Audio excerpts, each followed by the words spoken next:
Hello friends, welcome to my channel teaching study line. साथियों, आज की इस वीडियो में एसएससी और यूपी पुलिस में आए हुए प्रश्नों पर बात करेंगे। आपका चाहे कोई सा भी एग्ज़ाम हो, चाहे एसएससी का हो या फिर रेलवे का या बैंक का या यूपी पुलिस का, सभी एग्ज़ाम के लिए वीडियो बहुत महत्वपूर्ण होने वाली है, इसलिए वीडियो को बिना स्किप किए पूरा अंत तक जरूर देखें। तो चलिए साथियों, आज की वीडियो शुरू करते हैं। अगर अभी तक आपने हमारा चैनल टीचिंग स्टडी लाइन को सब्सक्राइब नहीं किया है तो चैनल को सब्सक्राइब कर लें और बेल आइकन को भी ऑन कर लें। साथियों, वीडियो पसंद आए तो एक लाइक बिल्कुल करना ना भूलें। तो चलिए दोस्तों, आज का पहला प्रश्न शुरू करते हैं। आज का प्रश्न नंबर 1 है, संसार की सबसे बड़ी प्रवाल भित्ति किस देश में है? प्रश्न में पूछा गया है, संसार की सबसे बड़ी प्रवाल भित्ति किस देश में है? तो इसका सही जवाब हो जाएगा ऑप्शन बी, ऑस्ट्रेलिया में। कहाँ पर है? यह प्रश्न काफी बार पूछा गया है और सारे ही प्रश्न आए हुए हैं। संसार की सबसे बड़ी जो प्रवाल भित्ति है वो ऑस्ट्रेलिया में है। प्रश्न नंबर 2 है, ध्रुव प्रदेश में चलने वाली तेज शीतल बर्फीली पवन क्या कहलाती हैं? किस प्रदेश में? ध्रुव प्रदेश में चलने वाली तेज तेज चलें और शीतल भी हों, ठंडी बर्फीली पवन क्या कहलाती हैं? तो ये कैसी कहलाएंगी? बर्फानी तूफान। क्या कहलाएंगी? बर्फानी तूफान। क्योंकि ठंडी है और बर्फीली भी हैं, जो हवाएं हैं ठंडी और बर्फीली, तो वो जाहिर सी बात है कैसी कहलाएंगी? तूफान। मतलब हवाएं हैं तो हवाओं को तूफान कह देंगे, और ठंडी है इसलिए बर्फानी, मतलब बर्फ जैसी ठंडी। तो यहाँ पर ऐसे रिलेट करके सही से याद हो जाएगा। तो आपका सही जवाब हो जाएगा बर्फानी तूफान होती हैं ये पवनें। प्रश्न नंबर 3 है, निम्न में से कौन सा मलेरिया का वाहक है? प्रश्न में पूछा गया है, निम्न में से कौन सा मलेरिया का वाहक है? आपको 4 ऑप्शन दिए गए हैं, तो इसका राइट आंसर हो जाएगा, आपका मलेरिया किससे फैलता है? ये पूछा गया है प्रश्न में, तो इसका राइट आंसर हो जाएगा ऑप्शन डी, मादा एनाफ्लीज मच्छर। किससे फैलता है मलेरिया? तो मादा एनाफ्लीज मच्छर से फैलता है। कौन सी मादा है? एनाफ्लीज मच्छर है। मादा क्यूलेक्स मत लगा देना, ये गलत हो जाएगा, एनाफ्लीज मादा होती है। प्रश्न नंबर 4 है, उस ग्रंथि का नाम बताइए जिसके बाह्य स्त्रावी और अंतः स्त्रावी दोनों कार्य हैं। कौन सी ग्रंथि का नाम पूछा है? ऐसी ग्रंथि का नाम बताइए जो बाह्य स्त्रावी का भी कार्य करती हो और अंतः स्त्रावी का भी कार्य करती हो। आपके ऑप्शन है पीयूष, अग्नाशय, यकृत, थाइमस। ऐसी कौन सी ग्रंथि है जो बाह्य स्त्रावी भी है और अंतः स्त्रावी है, दोनों कार्य करती है? तो इसका सही जवाब हो जाएगा ऑप्शन बी, अग्नाशय। कौन सी ग्रंथि है? तो अग्नाशय ग्रंथि है जो बाह्य स्त्रावी और अंतः स्त्रावी दोनों कार्य करती है। प्रश्न नंबर 5 है, साथियों अगर अभी तक आपने हमारे चैनल टीचिंग स्टडी लाइन को सब्सक्राइब नहीं किया तो चैनल को सब्सक्राइब कर लें और बेल आइकन को भी ऑन कर लें। प्रश्न नंबर 5 है, जैविक जीवन समर्थन तंत्र किसके लिए विकसित किया गया है? प्रश्न में पूछा गया है, जैविक जीवन समर्थन तंत्र किसके लिए विकसित किया गया है? तो इसका सही जवाब हो जाएगा ऑप्शन सी, अंतरिक्ष विमान के लिए। किसके लिए किया गया है? अंतरिक्ष विमान के लिए जैविक जीवन समर्थन तंत्र विकसित किया गया है। प्रश्न नंबर 6 देखते हैं, निम्न में से किसका निर्माण फिरोज शाह तुगलक ने नहीं किया था? आपके 4 ऑप्शन दिए गए हैं, तो यहाँ पूछा गया है कि इन चारों में से किसका निर्माण फिरोज शाह तुगलक ने नहीं किया है? तो इसका सही जवाब हो जाएगा ऑप्शन ए, तुगलकाबाद। किसका नहीं किया है? तुगलकाबाद का निर्माण फिरोज शाह तुगलक ने नहीं किया है। फतेहाबाद किसने बसाया? फिरोज शाह तुगलक ने। और फिरोजाबाद का सभी को पता होगा कि फिरोज शाह तुगलक के नाम पर ही क्या बसाया गया है? फिरोजाबाद बसाया गया। और जो जौनपुर है वो भी फिरोज शाह तुगलक ने बसाया था। तो इन तीनों का निर्माण या फिर तीनों ये शहर किसने बसाए हैं? तो फिरोज शाह तुगलक ने। लेकिन जो तुगलकाबाद है वो फिरोज शाह तुगलक ने नहीं बसाया है। प्रश्न नंबर 7 देखते हैं, निम्न में से किसने अंग्रेजों को भारत में अपनी फैक्ट्री स्थापित करने की अनुमति दी थी?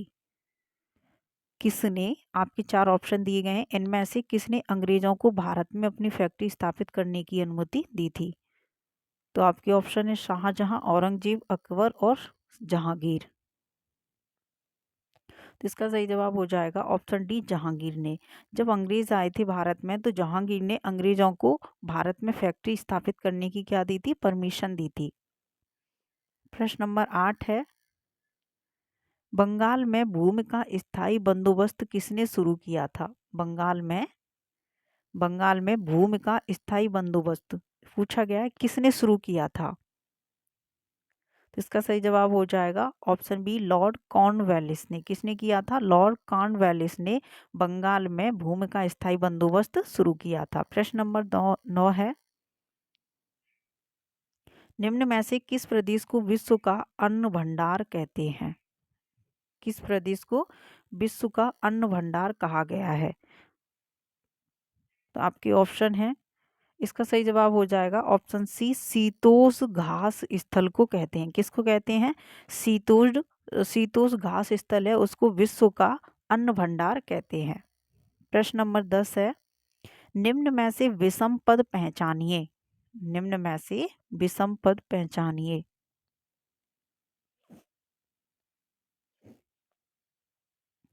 तो इसका सही जवाब हो जाएगा ऑप्शन बी। ये जो बाकी की 3 है, पैम्पस, पेरिस, सेल्वाज, ये घास स्थल के नाम है। किसके नाम है? ये घास स्थल के नाम है। और जो सुंदरवन है ये क्या है? सुंदरवन का क्या है? ये डेल्टा है। जो सबसे बड़ा डेल्टा कौन सा है? तो सुंदरवन का डेल्टा है। तो ये डेल्टा है। और जो 3 नाम दिए गए हैं आपके, जैसे कि सेल्वाज, प्रेरीज और पैम्पस, ये घास स्थल के नाम है। तो इसका राइट आंसर क्या हो जाएगा? ऑप्शन बी विषम पद। इसमें क्या है? सुंदरवन, क्योंकि ये एक डेल्टा है। प्रश्न नंबर 11 है, भारत की निम्न में से कौन सी नदी रिफ्ट घाटी में बहती है? ऐसी कौन सी नदी है जो किस में बहती है? रिफ्ट घाटी में बहती है। तो रिफ्ट घाटी में बहने वाली नदी कौन सी है? तो इसका राइट आंसर हो जाएगा ऑप्शन डी ताप्ती नदी। कौन सी है? ताप्ती नदी। और नर्मदा और ताप्ती, ये दोनों नदियां कैसी हैं? जो उल्टी बहती हैं। कैसी बहती हैं? उल्टी बहती हैं। कौन कौन सी? नर्मदा और ताप्ती नदी उल्टी बहने वाली नदियां हैं। तो जो रिफ्ट घाटी में जाके गिरती हैं तो वो कौन सी नदी हो जाएगी? ताप्ती नदी हो जाएगी। प्रश्न नंबर 12 है, 14 कैरेट क्या दिया गया है यहाँ पर? 14 कैरेट का सोना पूछा गया है कि जो 14 कैरेट का सोना होता है उसकी शुद्धता कितने प्रतिशत होती है? 14 कैरेट स्वर्ण की शुद्धता क्या है? तो 14 कैरेट स्वर्ण की शुद्धता क्या है? तो इसका राइट आंसर हो जाएगा ऑप्शन सी 58.4%। क्या है? अगर कोई गोल्डमैन आपसे कह रहा है कि मेरा सोना 58.4% का है, तो वो ये समझ लीजिए कितनी कैरेट का सोना है वो? तो 14 कैरेट है। मतलब 14 कैरेट इक्वल टू कितना है? 58.4। ठीक है। अगला प्रश्न है, प्रश्न नंबर 13, निम्न में से कौन सा कार्बोक्सिल अम्ल नहीं है? निम्न में से कौन सा कार्बोक्सिल अम्ल नहीं है? तो कार्बोक्सिल अम्ल कौन सा नहीं है इनमें से? तो आपका प्रश्न ऑप्शन ए पहला हो जाएगा। ऑप्शन ए पिक्रिक अम्ल एक कार्बोक्सिल अम्ल नहीं है। और बाकी के तीनों कैसे हैं? कार्बोक्सिल अम्ल हैं। सिट्रिक, फॉर्मिक और टार्ट्रिक, ये तीनों कार्बोक्सिल अम्ल हैं, लेकिन पिक्रिक अम्ल कार्बोक्सिल अम्ल नहीं है। प्रश्न नंबर 14 है, लाइकिन किसका उदाहरण है? लाइकिन है जो आपका, वो किसका उदाहरण है? तो लाइकिन किसका उदाहरण है? ये एक सहजीवी है। क्या है? सहजीवी है ये। लाइकिन कैसा है? तो एक सहजीवी है। प्रश्न नंबर 15 है, चलती हुई साइकिल को सरलता से संतुलित किया जा सकता है। जब हम साइकिल को चलाते हैं तो अगर उसको कंट्रोल करें तो वो हो जाती है। तो यही प्रश्न पूछा गया है कि चलती हुई साइकिल को सरलता से संतुलित मतलब कंट्रोल में किया जा सकता है, यह किसके संरक्षण के नियम से स्पष्ट किया जा सकता है? जैसे साइकिल चल रही है, हमें अगर साइकिल को कंट्रोल करना है या फिर रोकना है तो हम उसको रोक सकते हैं। तो वहाँ कौन सा नियम लगता है? यह प्रश्न में पूछा गया है। तो आपकी ऑप्शन है गूढ़ी गतिज ऊर्जा, स्थानांतरित स्थिति ऊर्जा, कोणीय संवेग या फिर रैखिक संवेग। तो यहाँ कौन सा नियम लगता है? तो यहाँ पर लगेगा आपका कोणीय संवेग। कौन सा लगता है? चलती हुई साइकिल को कंट्रोल करना या फिर संतुलित में लाना, ये किस किस कौन सा नियम लगता है यहाँ पर? तो ये लगता है कोणीय संवेग। ठीक है। प्रश्न नंबर 16 है, मोबाइलों में प्रयुक्त की जाने वाली बैटरियां किस प्रकार की होती हैं? हमारे मोबाइल में जो बैटरी होती है वो किस प्रकार की बैटरी होती है? द्वितीय बैटरी होती है या फिर इलेक्ट्रॉनिक बैटरी होती है या फिर प्राथमिक बैटरियां होती हैं या फिर इनमें से किसी भी प्रकार की बैटरी नहीं होती है? तो इसका सही जवाब हो जाएगा ऑप्शन ए, ये द्वितीय प्रकार की बैटरी होती हैं। कैसी होती हैं? मोबाइल में जो बैटरी यूज की जाती है वो द्वितीय प्रकार की बैटरी होती है। प्रश्न नंबर 17 है, संयुक्त राष्ट्र सुरक्षा परिषद के अस्थायी सदस्य का कार्यकाल कितना होता है? किसका पूछा गया है? संयुक्त राष्ट्र सुरक्षा परिषद। किसका? संयुक्त राष्ट्र सुरक्षा परिषद का जो अस्थायी सदस्य का कार्यकाल होता है वो कितना होता है?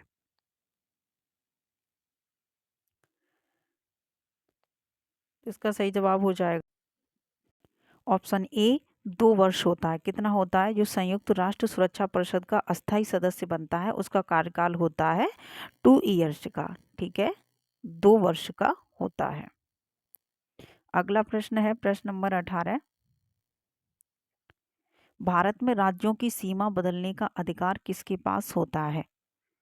हमारे भारत में जितने भी राज्य हैं इन सभी राज्यों की सीमा बदलने का जो अधिकार है वो किसके पास है? तो इसका सही जवाब हो जाएगा ऑप्शन ए संसद के पास। किसके पास है ये अधिकार? किसी भी राज्य की सीमा बदलने का अधिकार संसद के पास होता है। प्रश्न नंबर 19 है, भारतीय संविधान का कौन सा अनुच्छेद वित्तीय आपात का उल्लेख करता है? प्रश्न में पूछा गया है भारतीय संविधान का कौन सा अनुच्छेद वित्तीय आपातकाल, मतलब वित्तीय आपातकाल जो लगता है,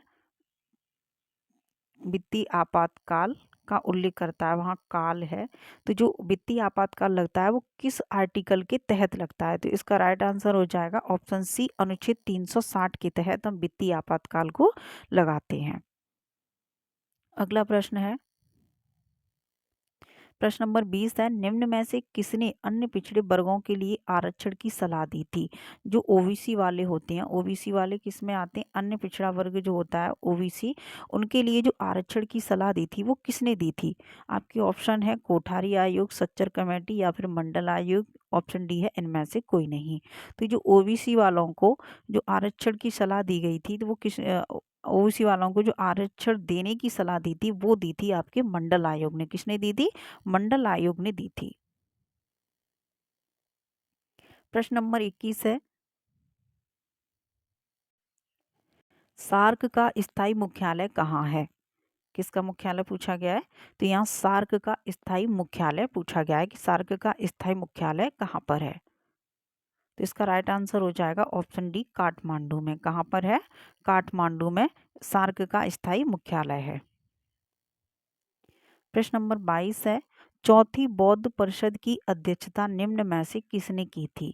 कौन सी बौद्ध परिषद की अध्यक्षता? चौथी। ठीक है, यहाँ ध्यान रखना, या चौथी पूछी गई है। चौथी बौद्ध परिषद की अध्यक्षता किसने की थी? अश्वघोष ने, वसुमित्र ने, अशोक ने या फिर कनिष्क ने? तो ये चौथी बौद्ध परिषद की अध्यक्षता थी वो वसुमित्र ने की थी। किसने की थी? वसुमित्र ने की थी। प्रश्न नंबर अगला है,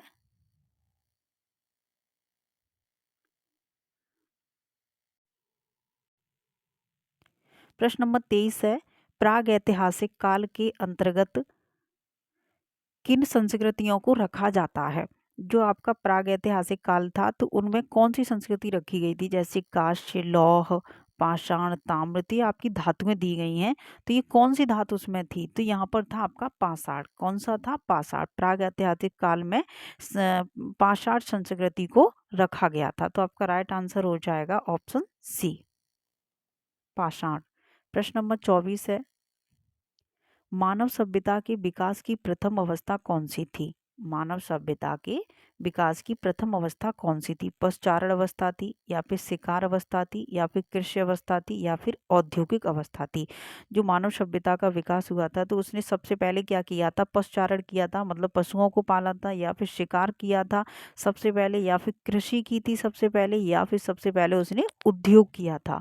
तो सबसे पहले क्या किया था? तो जो मानव सभ्यता थे, जो आदि मानव थे, जंगलों में रहते थे, तो उन्होंने न तो पशु को पाला था, ना ही कृषि की थी, ना ही उद्योग, क्योंकि उद्योग तो बहुत समझ की बात में आ सकता है, तो ये तो हो ही नहीं सकता। तो उन्होंने सबसे पहले क्या किया था? शिकार करना आरंभ किया था पत्थरों से, और जो फिर उन्होंने अपने वो बना लिए थे औजार, उनसे पशुओं की क्या करते थे? शिकार करते थे, फिर उनको मारकर खाते थे। तो सबसे पहली जो उनकी अवस्था थी वो थी शिकार अवस्था। क्या थी? मानव सभ्यता के विकास की जो प्रथम अवस्था थी वो थी शिकार अवस्था। तो आपका राइट आंसर हो जाएगा ऑप्शन बी, शिकार अवस्था थी। प्रश्न नंबर 25 है, मानव ने आग का प्रयोग सर्वप्रथम किस युग में किया था? जो आपका आदि मानव था तो उसने आग का प्रयोग जो सबसे पहले किया था तो किस युग में किया था? आपके युग दिए नवपाषाण युग, ताम्रपाषाण युग, मध्यपाषाण युग या फिर धातु युग में।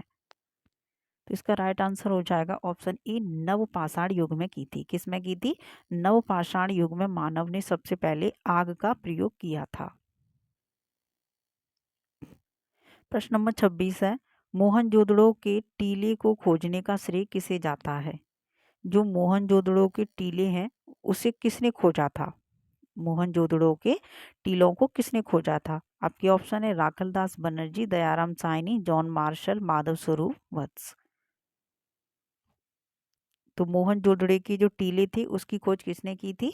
राखलदास बनर्जी ने की थी। किसने की थी? ऐसे ही पूछ लेगा प्रश्न कि मोहनजोदड़ो की खोज किसने की। टीले वहां जरूरी नहीं है पूछे, लेकिन इतना भी पूछ सकता है कि मोहनजोदड़ो की खोज किसने की, तो आपको टिक क्या करना है? राखलदास बनर्जी। प्रश्न नंबर 27 है, हड़प्पा की खुदाई सर्वप्रथम कब हुई थी?